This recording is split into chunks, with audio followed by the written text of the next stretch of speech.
आज बारिश रुकने का नाम ही नहीं ले रही थी। कल रात से ही धुआंधार बारिश हो रही थी।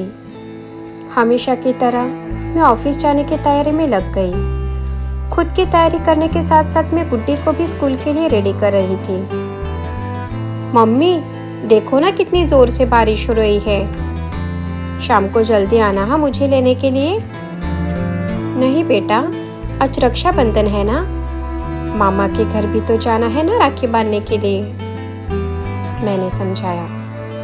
लेकिन मामा कभी आते ही नहीं हमारे घर, और तुम भी सिर्फ रक्षाबंधन के लिए ही जाती हो। मैंने तो कभी देखा ही नहीं उनको, गुड्डी ने नाराज होकर बोला। इस पर मैं थोड़ी गंभीर हुई। क्या जवाब दूं? कुछ समझ में नहीं आया। थोड़ी देर रुककर बोली, जब उसे टाइम मिलेगा तब आ जाएगा, ठीक है? लेकिन वो नहीं आएगा, मुझे पता था। लेकिन मैं बिना भूले जाती थी उसके घर हर साल। जुलाई महीने में जब भी धुआंधार बारिश होती, मुझे उसकी याद आती और मेरे हाथ पैर कांपने लगते। उस टाइम दोपहर को बहुत बारिश हो रही थी। मैं 7वें महीने की गर्भवती थी। 2 दिन के बाद छुट्टी पे जाने वाली थी। ऑफिस में सबको घर जाने की अनुमति दी। सबके साथ मैं भी घर जाने के लिए निकली। ट्रेन, बसेस सब बंद थे, इसलिए पैदल ही जा रही थी। खुद को बचते बचाते मैं ऐसे रास्ते और गलियों को खोजने लगी जहाँ पानी भरा नहीं था। कब दोस्तों से अलग हुई कुछ पता ही नहीं चला। बढ़ते हुए पेट के कारण मैं धीमे चल रही थी। शॉर्टकट लेने के चक्कर में घुटनों तक भरे हुए गली में घुस गई।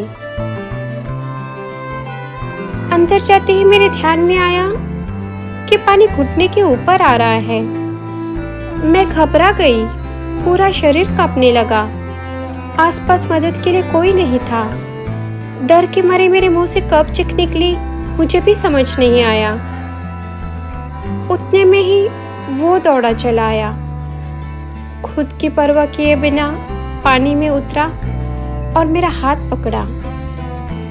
घबराओ नहीं दीदी, कुछ नहीं होगा, मैं हूं ना, बोल के धीरे से मुस्कुराया। उसके स्पर्श में आधार और अपनापन था।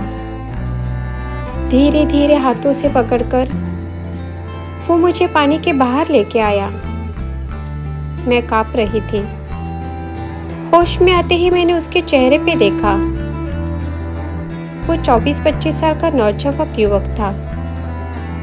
मुस्कुराते हुए उसने धीरे से पूछा, आप ठीक हो ना दीदी? बहुत भीग गए हो आप, मेरे घर चलिए, थोड़ा आराम करके फिर जाना। मेरी ये मुश्किल हालत देखकर वो बोला।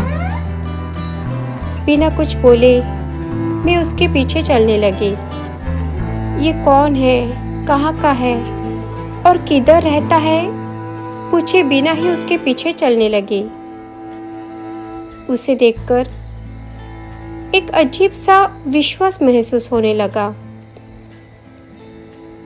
उसके घर पहुंचते ही मैं थोड़ा असहज महसूस करने लगी। एक छोटा सा कमरा, उसमें एक कोने में एक बूढ़ी औरत बैठी थी। शायद उसकी माँ होगी।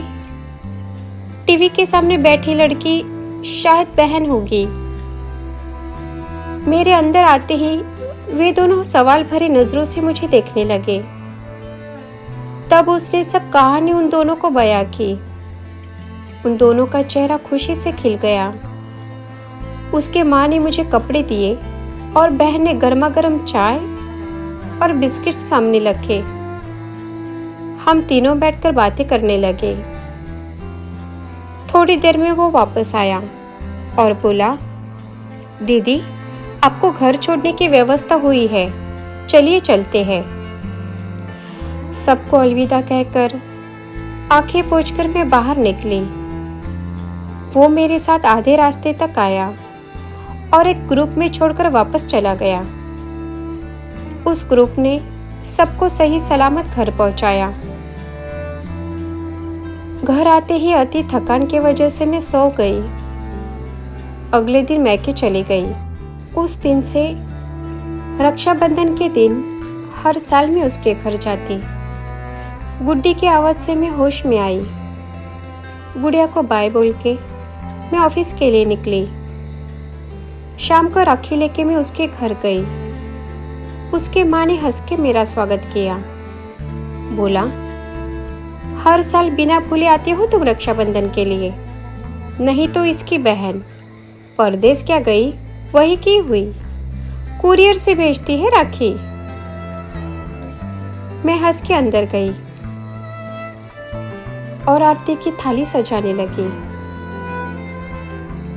पर्स में से राखी और ताजे फूलों का हार निकालकर उसके तस्वीर के सामने खड़ी हुई। उसका हंसता चेहरा देख के मेरे आंखों से आंसू टपकने लगे। उस दिन वो मुझे उस ग्रुप में छोड़ के दूसरों की मदद करने में गया और पता नहीं कैसे पानी के बहाव में बह गया। उस दिन मैं सुरक्षित घर पहुंची, लेकिन